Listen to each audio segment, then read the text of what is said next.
Bismillahirrahmanirrahim. Assalamualaikum warahmatullahi wabarakatuh. Alhamdulillah, salatu wassalamu ala rasulillah wa ala alihi wa sahbihi wa man wala, wa la hawla wa la quwata illa billahi wa ba'du. Taib, kita lanjutkan kajian kita, masih membahas kitab Bulughul Maram, dan kita masuki dalam kitab atau babul masajid. Kita masuk pada hadis dari Abi Hurairah radhiyallahu anhu. An Abi Hurairah radhiyallahu anhu qala anna Umar radhiyallahu anhu murra bi Hassana yanshudu fil masjid falahadha ilayhi faqala qad kuntu anshud wa fihi man huwa khairum minka. Muttafaqun alaihi. Dari Abu Hurairah radhiyallahu an, bahwa Umar ibn al-Khattab radhiyallahu an memerintahkan Hassan ibn Thabit untuk mengumandangkan syair di dalam masjid. Maka kemudian Hassan melirik kepada Umar ibn al-Khattab, maka Umar ibn al-Khattab mengatakan, sungguh aku telah mengumandangkan syair di dalam masjid, dan di dalam masjid tersebut ada orang yang lebih baik dari kamu. Maksudnya Nabi sallallahu alaihi wa ala alihi wasallam. Tentang biografi Abu Hurairah radhiyallahu an secara ringkas sudah saya jelaskan. Abu Hurairah radhiyallahu an menceritakan bahwa Umar radhiyallahu an berada di masjid, kemudian memerintahkan Hassan ibn Thabit untuk mengumandangkan syair di dalam masjid. Tapi ketika itu Hassan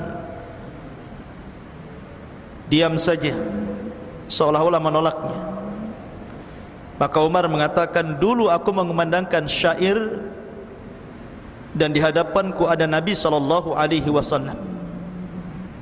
Taib. Di sini ada kisah Umar ibn al-Khattab radhiyallahu an dengan Hassan ibn Thabit. Umar ibn al-Khattab radhiyallahu an ma'ruf adalah satu di antara orang yang mendapatkan jaminan masuk surga dari 10 sahabat yang disebutkan dalam satu redaksi hadis. Nabi SAW bersabda, Abu Bakar fil jannah, Umar fil jannah, Uthman fil jannah, Ali fil jannah. Kemudian menyebutkan sampai 10 sahabat. Salah satunya adalah Umar ibn al-Khattab. Dan Umar ibn al-Khattab radhiyallahu an bertemu nasabnya dengan Nabi sallallahu alaihi wasallam pada Ka'ab ibn Lu'ay. Jadi nasab Umar ibn al-Khattab itu sampai kepada Ka'ab ibn Lu'ay, dan Rasul juga sampai kepada Ka'ab. Berarti di sini nasabnya Umar dengan nasabnya Rasul bertemu. Dan Umar seorang Quraisy. Lah Umar ibn al-Khattab radhiyallahu an dahulu adalah penentang Islam, dan dia orang yang digadang-gadangkan oleh orang-orang Quraisy untuk menjadi safir. Safir itu artinya orang yang didelegasikan untuk melakukan perdamaian dengan daerah-daerah atau negara-negara. Kenapa Umar bin Khattab dijagokan oleh orang-orang Quraisy? Karena Umar itu ahli syair. Tadi disebutkan Umar mengatakan, dan saya pernah bersyair di masjid sementara Rasul berada di hadapan saya. Artinya dia ahli bahasa. Bahasanya sangat tinggi sekali. Dan Umar ini memiliki perawakan yang tinggi. Jadi kalau dia berjalan bersama Nabi SAW, Nabi itu pendek sepinggangnya Umar. Jadi kalau Nabi di depan, kemudian melihat dari belakang, Rasul enggak kelihatan karena terhalangi dengan besarnya badan Umar ibn Khattab. Jadi kalau dia naik kuda, itu kakinya ke tanah, tinggi gitu kan, dan ditakuti. Lah Umar ibn Khattab ini mencatat sejarah dalam Islam. Ketika para sahabat Nabi SAW ketakutan di awal dakwah Rasul, ketika Umar ibn Khattab masuk Islam, mereka jadi berani. Kenapa? Karena ada backingnya. Kalau ada yang macam-macam, lapor sama Umar. Dulu tidak ada orang yang berani solat di sekitar Ka'bah. Tapi setelah Umar masuk Islam, mulailah para sahabat berani solat di sekitar Ka'bah.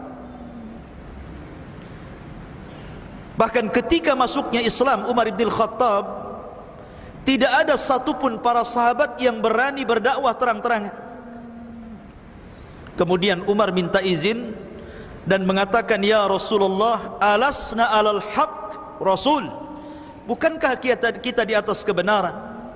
Kenapa kita tidak menjaharkan dakwah kita? Kata Nabi SAW, pelan-pelan wahai Umar, ada waktunya. Tapi Umar terus memaksa kepada Rasul sehingga Rasul mengizinkannya. Setelah Nabi SAW mengizinkan Umar untuk mendakwai orang-orang Quraisy secara terang-terangan, maka dia menggedor rumah-rumah para pembesar Quraisy, termasuk Abu Jahal. Datang dia ke rumah Abu Jahal, digedornya pintunya. Ketika dibuka oleh Abu Jahal, kaget. Kenapa? Karena di hadapannya Umar ibn Khattab, ma'ruf. Siapa Umar ibn Khattab? Kemudian dia mengatakan, wahai Amr, maksudnya Amr bin Hisham Abu Jahal, sesungguhnya ana ala millati Muhammad, saya berada di atas agama Muhammad. Kata Abu Jahal, mustahil. Karena tahu bahwa Umar itu paling dahsyat bermusuhannya dengan Rasul dan para sahabat. Tapi hidayah datang dari Allah Subhanahu wa ta'ala. Tapi Umar meyakinkan bahwa dia telah masuk Islam. Ketakutan Abu Jahal, ditutupnya pintunya. Kemudian dia datang ke pembesar yang lain, digedor lagi. Setiap pintu digedornya dan diberitahu bahwa saya sudah masuk Islam. Sampai akhirnya ketika dia berjumpa dengan para pemuda Quraisy, kemudian dia mengiklankan bahwa dia telah masuk Islam. Oh, dikeroyok Umar. Dan yang memulainya adalah Uqbah bin Abi Mu'aid. Pukulnya Umar. Umar ini kuat, dikeroyok sama orang ramai dari siang sampai tenggelam matahari, terus berkelahi, gak berhenti-berhenti ya. Dan tidak kalah, Masya Allah. Coba antum kelahi dari siang sampai sore, kan lama antum, apalagi dikeroyok gitu kan. Ini datang lagi, ditantang sama dia, sampai dia mengatakan, kalau aku masih tetap di Mekah, kuusir kalian semuanya. Makanya wajar kalau Umar disebut Al-Faruq, yang membedakan mana yang hak dan mana yang batil. Adapun keislamannya, pada awalnya Umar bin Khattab radhiyallahu an terenyuh dengan seorang wanita, Ummu Abdillah radhiyallahu anha. Ketika sebagian kecil para sahabat melakukan hijrah pertama kali kemana? Ke Habasyah, belum ke Madinah. Karena hijrah ke Habasyah itu 2 kali, baru ketiganya ke Madinah. Jadi banyak para sahabat, baik yang laki-laki ataupun perempuan, mereka berani meninggalkan hartanya, berani meninggalkan keluarganya, berani meninggalkan Mekah yang selama ini ditinggalinya, hanya karena memperjuangkan agama Rasulullah sallallahu alaihi wasallam. Dari situ Umar berpikir, kuat sekali pengaruh Nabi sallallahu alaihi wasallam kepada para sahabat ini sampai kepada wanita. Dari situlah ikhwatu fiddin dimuliakan Allah azza wajal, ketika suatu ketika Umar bin Khattab dihabari dengan sesuatu yang tidak enak tentang Rasul sallallahu alaihi wasallam, marah dia. Diambil pedangnya, kemudian dicari Nabi sallallahu alaihi wasallam yang ketika itu berada di rumah Arqam bidaril Arqam. Berangkat Umar. Di tengah jalan berjumpa dengan kawannya. Kemudian kata kawannya, "Ya Umar, ila aina tadhhab? Mau kemana kau pergi?" Dia mengatakan, "Liaqtula Muhammadan." Aku hendak membunuh Muhammad.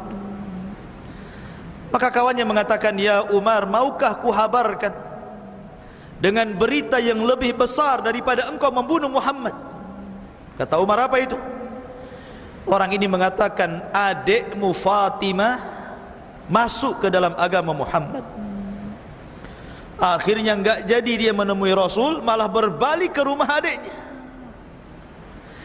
Di rumah adiknya Fatimah ini sedang dibacakan Al-Quran oleh seorang sahabat namanya Khabbab ibn Arat, seorang budak pandai besi, salah satu budak dari budak-budak yang masuk Islam dan mendapatkan azab dari tuannya. Ketika itu Umar bin Khattab mendengar apa yang dibaca oleh Khabbab di dalam rumah itu. Kemudian Umar tidak salah mendobrak pintu. Khabbab ketakutan, akhirnya sembunyi di balik jidar, di balik dinding, sambil gemetar tuh karena Umar datang. Tiba-tiba kemudian Umar tidak basa-basi langsung memukul adiknya dan suaminya, Sa'd bin Zaid. Tapi Umar ini punya hati yang rahim, tidak tega ketika adiknya tersungkur gitu kan. Namanya adiknya dipukul, otomatis ada perasaan sayang. Ketika itu di tangannya ada lembaran-lembaran Al-Quran, karena saat itu Al-Quran belum dibukukan, masih berupa lembaran-lembaran yang dicatat. Umar memaksa untuk mengambil lembaran itu, tapi tidak dikasih dan mengatakan, "Anta najis, kamu itu najis. Kalau mau megang ini mandi dulu sana." Akhirnya kemudian Umar bin Khattab pun mandi, kemudian diserahkan lembaran itu. Pertama kali ayat yang dibaca adalah suratut Thaha. Thaha ma anzalna alaikal qur'ana litashqa illa tadhkiratan liman yakhsha. Thaha, tidaklah Al-Quran Allah turunkan untuk mencelakakan manusia. Dia hanyalah tadhkiratan liman yakhsha, sebagai pengingat bagi orang-orang yang takut kepada Allah. Umar itu ahli bahasa, ahli syair. Ketika melihat untayan-untayan bahasa Al-Quran yang sangat tinggi sekali, barulah hidayah masuk ke dalam sanubari hati Umar bin Khattab. Dan itu menunjukkan pengaruh Al-Quran, ikhwan. Quran itu punya pengaruh yang hebat, luar biasa. Akhirnya kemudian Umar ibn Khattab radhiyallahu langsung mengatakan, "Dullani ala Muhammad." Tunjukkan di mana Muhammad. Maka ketika itu Khabbab bin Arat baru keluar itu karena melihat Umar sudah reda. Kata Khabbab bin Arat, "Ya Umar, sesungguhnya aku mendengar Nabi sallallahu alaihi wasallam pernah berdoa kepadamu, Allahumma izzal Islam bi umaraini." Ya Allah, muliakan Islam dengan dua Umar. Maksudnya Umar yang pertama Abu Jahal, Amr bin Hisham, dan Umar yang kedua adalah Umar ibnil Khattab.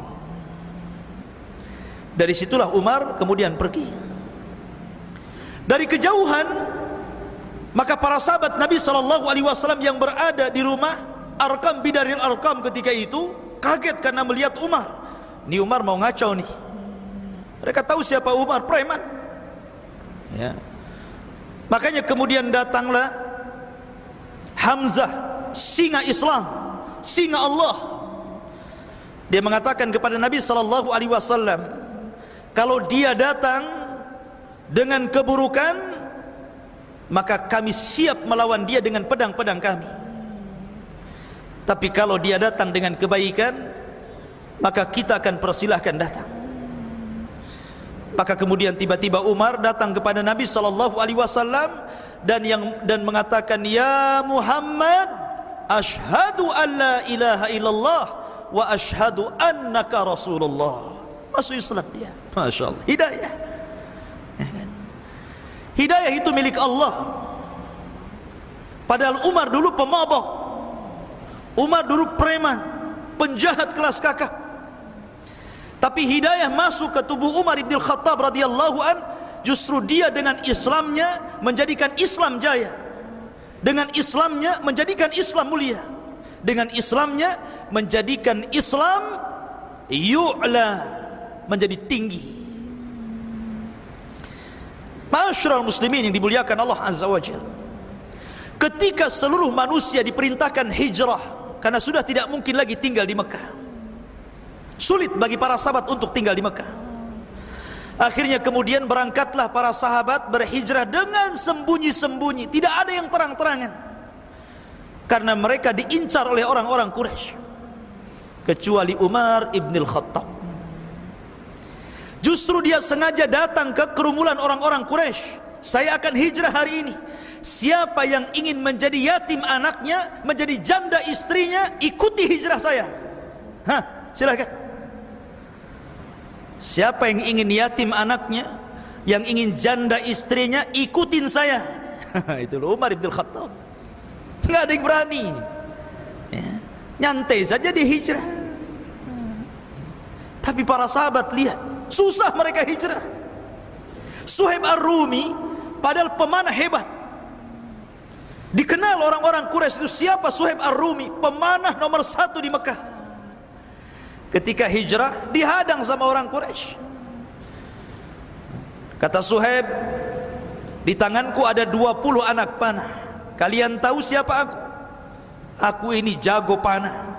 Aku bisa saja lesatkan anak panah ini kepada 20 orang kalian. Selepas itu kalian tangkap aku, silakan, kalian sudah mati dalam 20 orang. Kemudian orang Quraisy mengatakan, ya Suhaib, ataina su'lukan. Wahai Suhaib, dulu kau datang miskin ke Mekah, sekarang kau kaya. Kau mau ngambil kekayaanmu dibawa ke Madinah? Tidak bisa. Kata Suhaib, ya sudah, gini saja, kutunjukkan seluruh kekayaanku, ambil, biarkan aku hijrah. Akhirnya sepakat hijrah dia tanpa harta, orang kaya. Kekayaannya diserahkan semuanya. Sampai di Madinah dicerita kepada Rasul. Kata Nabi SAW, Rabihal bai'u Aba Yahya, Rabi'al bai'u Aba Yahya, sungguh beruntung kau ya Aba Yahya, perniagaanmu dengan Allah Subhanahu wa ta'ala. Ini sahabat. Umar enggak gitu, enggak ada yang berani ngadang dia, karena jagonya Umar ibn Khattab. Ma'asyiral muslimin, sesampainya Umar di Madinah, maka Umar itu orang yang paling pemberani dalam setiap peperangan dan jihad. Sampai dalam perang Uhud yang merupakan kekalahan kaum muslimin, bahkan orang-orang munafik, orang-orang kafir menghembuskan cerita bahwa Rasul terbunuh dan Abu Bakar juga terbunuh. Maka dia datang kepada Abu Sufyan ketika itu masih kafir. Dia mengatakan, ya Aba Sufyan, kadzab. Wahai Aba Sufyan, dusta kau. Kau mengatakan Rasul meninggal, Abu Bakar meninggal, kadzabta, dusta kamu. Kata Abu Bakar, sadaqta, sadaqta ya Umar, kamu benar. Dan orang-orang musyrik yang lain itu enggak benar. Dibenarkan sama Abu Sufyan, karena memang Rasul belum meninggal. Rasul disembunyikan para sahabatnya, walaupun berakhir dengan kekalahan di Uhud. Ma'asyiral muslimin yang dimuliakan Allah Subhanahu wa ta'ala, ketika Nabi SAW meninggal dunia, maka Umar ibn Khattab radhiyallahu an adalah orang yang pertama kali membaiat Abu Bakar, sehingga seluruh manusia berbaiat kepada Abu Bakar. Bahkan saking cintanya kepada Nabi SAW, pada waktu wafatnya Rasul, Umar sampai ngacung-ngacungkan pedang. dan mengatakan, siapa yang mengatakan Muhammad meninggal dunia, ku gorok lehernya. Rasul belum meninggal. Dia seperti Nabi Musa, sedang pergi 40 hari dan akan kembali untuk mematahkan tangan dan kaki orang-orang munafik. Saking cintanya kepada Rasul, dia ingkari kematian Nabi SAW. Baru datang Abu Bakar Siddiq menenangkan Umar, ya Umar, uskut, uskut, diam, diam, duduk. Abu Bakar naik ke atas mimbar, kemudian menyadarkan manusia, ayyuhan nas, man kana minkum ya'budu Muhammadan fa inna Muhammadan qad mat. Siapa di antara kalian yang masih menyembah Muhammad, Muhammad sudah meninggal. Wa man kana minkum ya'budullaha fa innahu hayyun la yamut. Siapa di antara kalian yang masih menyembah Allah, Allah zat yang akan senantiasa hidup dan tidak akan pernah mati. Kemudian dimembacakan ayat yang kata Abdullah bin Abbas radhiyallahu an, seolah-olah ayat itu baru turun ketika itu, padahal ayat ini sudah turun lama. Wa ma Muhammadun illa rasulun qad khalat min qablihi ar-rusul afa immata aw qutilan qalabtum ala aqabikum wa man yanqalib ala aqibaihi falayadurrallaha syai'an wa sayazzillahu syakirin. Tidaklah Muhammad itu melainkan sama dengan rasul-rasul yang lainnya, dia pun meninggal. Apakah kalau dia meninggal atau terbunuh, kemudian kalian akan lari kembali ke belakang kalian murtad? Artinya siapa yang kembali ke belakang kalian murtad dari agama Islam tidak memadaratkan agama Allah sedikit pun, karena Allah hanya akan membalas siapa dari hambanya yang bersyukur kepada Allah subhanahu wa ta'ala. Barulah Umar tenang. Baru setelah itu heboh permasalahan kepemimpinan, maka Umar langsung berbaiat kepada Abu Bakar. Seluruh manusia berbaiat kepada Abu Bakar Siddiq radhiyallahu anhu. Ketika di perang Yamamah, ketika Abu Bakar melawan orang-orang murtad, orang-orang yang mengaku nabi, Musailamah al-Kadzab mengirim pasukan banyak. Abu Bakar dipimpin oleh siapa? Dipimpin sendiri. Karena ketika itu pasukan berpecah jadi dua. Karena sebelum Nabi SAW wafat, Rasul itu sudah mempersiapkan satu pasukan besar untuk melawan Romawi, dipimpin oleh anak muda yang masih belia, Usamah bin Zaid. Jadi ketika Abu Bakar hendak memerangi nabi-nabi palsu, dia tidak mau menggunakan pasukan yang sudah disiapkan Rasul oleh Usamah bin Zaid. Dia buat pasukan sendiri. Dia berperang melawan nabi palsu. Dalam peperangan ini, dalam perang Yamamah ini, banyak qurra'ul Quran, para pakar-pakar Al-Quran, tumbang dan syahid. Akhirnya Umar kekhawatiran terhadap hilangnya Al-Quran. Lihat bagaimana Umar. Ini para qurra Al-Quran banyak yang meninggal nih. Ini kalau dibiarkan, maka Al-Quran akan dilupakan oleh manusia. Maka dia mendesak kepada Abu Bakar untuk membukukan Al-Quran, mengumpulkan lembaran-lembaran Al-Quran yang dicatat oleh para sahabat Rasul, dikumpulkan jadi satu supaya Al-Quran terjaga. Bagaimana hirsnya, perjuangan Umar untuk mengumpulkan Al-Quran, mendesak Abu Bakar karena dia Amirul Mukminin. Akhirnya Abu Bakar pun mau, akhirnya mengumpulkan lembaran Al-Quran sampai menjadi mushaf. Tapi belum mushaf resmi, karena resminya di zaman Utsman, ya kan?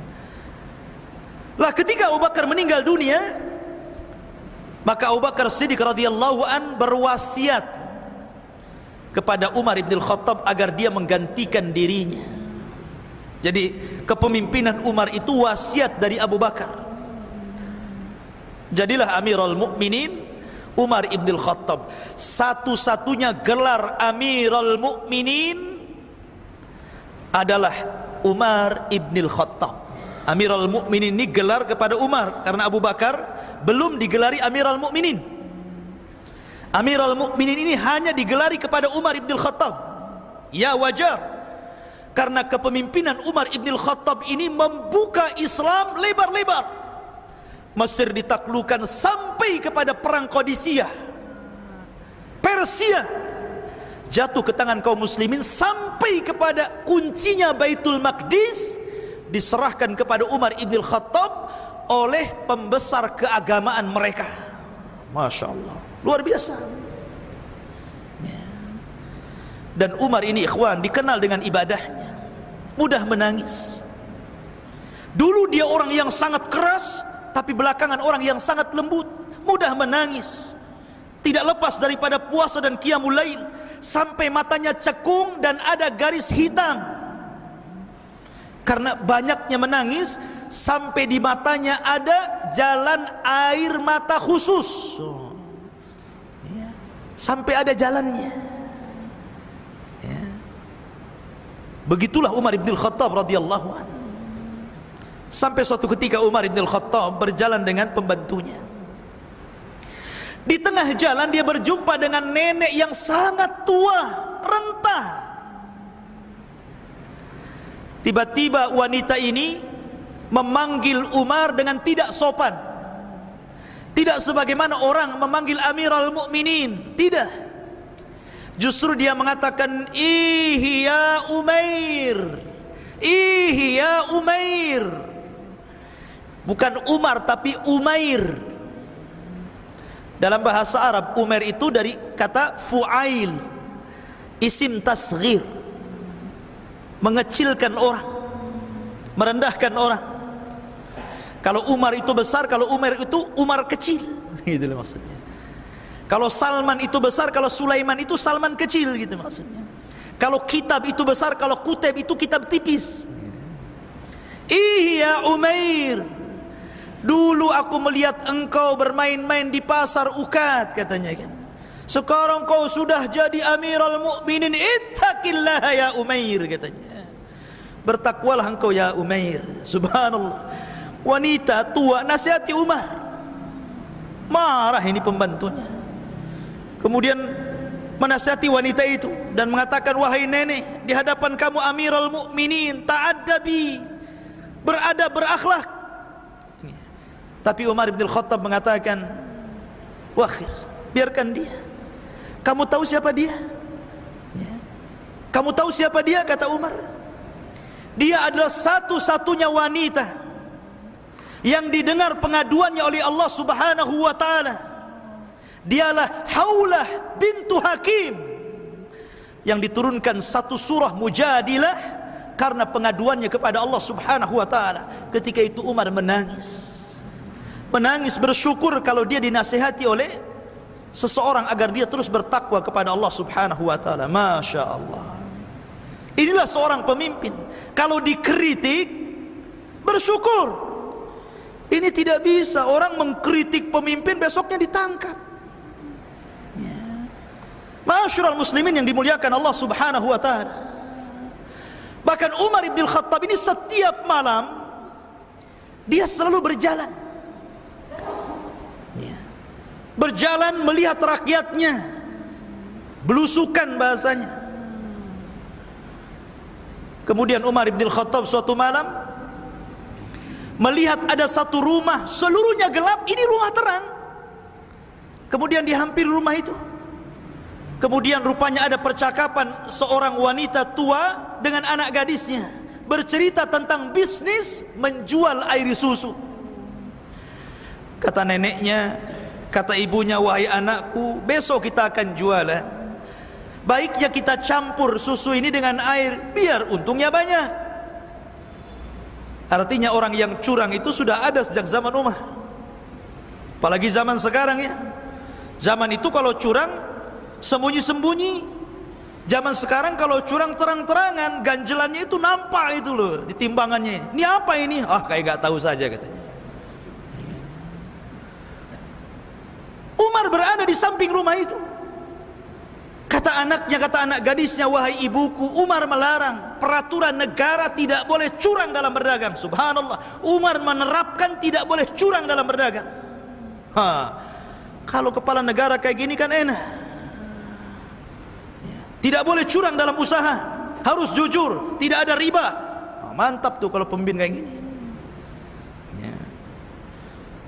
Kemudian ibunya mengatakan, Umar kan tak tahu. Dia nggak tahu kalau Umar di samping rumah dia. Tapi gadis ini cerdas mengatakan, ya, Umar memang tidak tahu, hai ibuku, tapi Umar punya Tuhan, dan Tuhannya Umar juga Tuhan kita. Dia melihat kita. Akhirnya Umar takjub, Masya Allah, di zaman itu Umar saja takjub, kok ada orang jujur. Coba, orang jujur di zaman itu Umar sampai takjub, apalagi di zaman sekarang kan. Di zaman sekarang kalau ada orang jujur itu pasti dikatakan gila, ya enggak? Pasti gila tuh orang itu. Gila orang itu katanya. Coba saja, kadang-kadang kalau orang ngasih kembalian itu sengaja struknya digedein tuh, kan gitu kan. Sengaja itu dibuat curang tuh struknya kan. Kadang-kadang labelnya lain, ketika dikasir lain, keluar lain lagi gitu kan. Subhanallah. Ya. Kadang-kadang lupa tuh mengambil kembalian, sengaja nggak dikasih. Ya. Artinya orang jujur saja buat takjub Amirul Mukminin. Makanya dia pulang mengumpulkan seluruh anak laki-lakinya dan mengatakan, siapa di antara kalian yang mau kawin?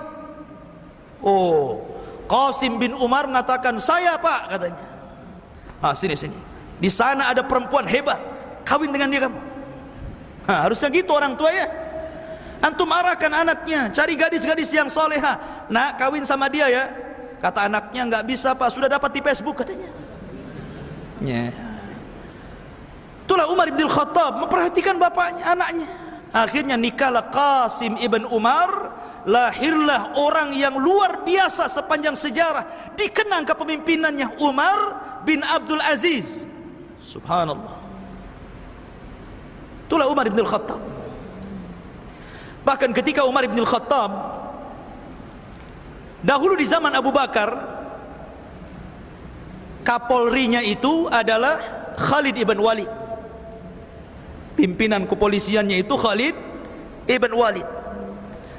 Karena Abu Bakar cerdas. Abu Bakar itu cerdas, mampu memposisikan seseorang pada posisinya. Dan itu dipuji oleh Umar setelah kematiannya.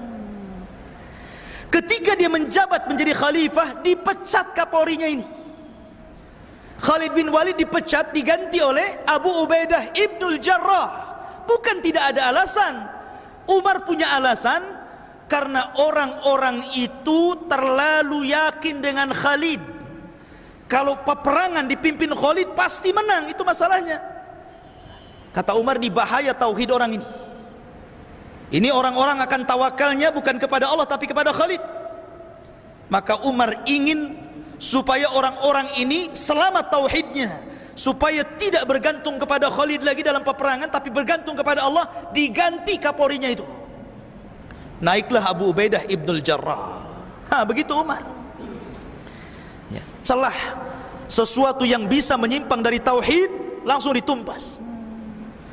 Bahkan ketika ada para sahabat yang kemudian melakukan sholat di bawah pohon, yang dulunya pohon itu dijadikan Bai'atul Aqabah, tempat berbaiatnya para sahabat sepeninggal Rasul dan Abu Bakar. Di zaman Umar ada orang sholat di situ. Alasannya karena itu pohon bersejarah. Para sahabat pernah berbaiat di sini. Marah Umar, bawa singso, digergaji, ditumbangkan tuh, nggak boleh lagi, karena mengarah kepada syirik tuh. Bahkan ketika Umar bin Khattab perang melawan dalam perang Qadisiyah itu, kaum muslimin menaklukkan sebuah kota, di mana kota itu ada kuburan Nabi Daniel, nabi di zaman Talut, yang memilih Talut untuk menjadi raja, namanya Nabi Daniel tuh. Kuburannya diagungkan di situ, di Syam. Maka Umar perintahkan gali kuburannya, pindah ke tempat lain, buat 9 kuburan, 8 kosong, 1 isinya. Jadi orang bingung mau nyembah, mana satu nih Daniel nih katanya. 9 kuburan, yang 8 kosong, 1 isi gitu kan. Itulah Umar mencegah orang untuk melakukan kesyirikan gitu maksudnya. Masya Allah, sampai seperti itu Umar itu memangkas orang jangan sampai terjerumus kepada kesyirikan. Makanya Umar langsung pecat Khalid, dan naik tahta Abu Ubaidah untuk memimpin perang Qadisiyah. Subhanallah, Allah menangkan di tangan Abu Ubaidah ibnul Jarrah sampai Persia jatuh ke tangan kaum muslimin. Ketika itu pembesar agama Yahudi yang ada di Baitul Maqdis tidak mau menyerahkan kuncinya. Dia akan menyerahkan kepada orang yang sifat-sifatnya sama dengan yang ditulis oleh Taurat. Padahal sudah kalah itu. Akhirnya datang kemudian Abu Ubaidah ibnul Jarrah. Ditengok ciri-cirinya, oh bukan kamu. Ya. Kemudian datang lagi Khalid bin Walid, ditengok lagi, oh bukan kamu. Didatangkan beberapa orang, bukan kamu. Ketika Umar ibn Khattab datang, ini dia katanya, cocok dengan Tauratnya rupanya. Ramalan bahwa Umar akan menaklukkan Persia itu tercatat di perjanjian lama. Ini betul kayak gini orangnya ini. Karena Umar ibn Khattab ketika diberitahu bahwa Baitul Maqdis sudah roboh dan dikepung oleh kaum muslimin, dia datang ke Madinah tidak bawa pasukan, hanya berdua dengan pembantunya, gantian naik unta. Tidak bisa bayangkan. Kemudian sesampainya di Syam tidak lewat jalur utama tapi lewat belakang supaya orang tidak tahu. Ketika Abu Ubaidah tahu bahwa Umar di situ, kaget dia dan mengatakan, ya Abu Ubaidah, ya Umar, kata Abu Ubaidah, ya Amiral Mukminin, coba kalau kau kasih tahu kau akan datang, kami akan sediakan pakaian yang bagus, kendaraan yang mewah. Engkau Amiral Mukminin, engkau akan bertandang kepada pembesar kafir, biar mereka itu menghormati kamu. Umar marah, wahai Abu Ubaidah, untung yang ngomong kamu. Kalau bukan kamu sudah dihantam gitu bahasanya.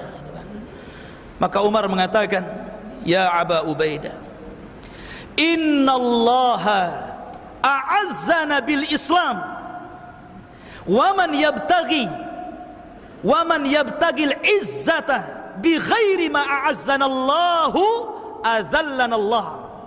Hei Abu Ubaidah, kita ini mulia karena Islam, bukan karena yang lain, bukan karena pakaian, bukan karena unta, bukan karena kuda, bukan. Kita ini mulia karena Islam. Maka siapa yang mencari kemuliaan bukan karena Islam, maka Allah Subhanahu wa ta'ala akan hinakan dia. Biarkan aku seperti ini. Jadi dia datang kepada pembesar kufar itu membawa pakaian yang dibawa dari Madinah. Coba bayangkan, berhari-hari seperti apa pakaiannya itu ya. Tapi Umar tidak memandang itu sebuah kemuliaan. Dia datang, diambil kuncinya. Kemudian Umar mengumpulkan kaum muslimin. Kita sudah menangkan peperangan ini. Jangan ada di antara kalian yang merobohkan tempat-tempat ibadahnya. Jangan ada di antara kalian yang menumpahkan darah-darahnya.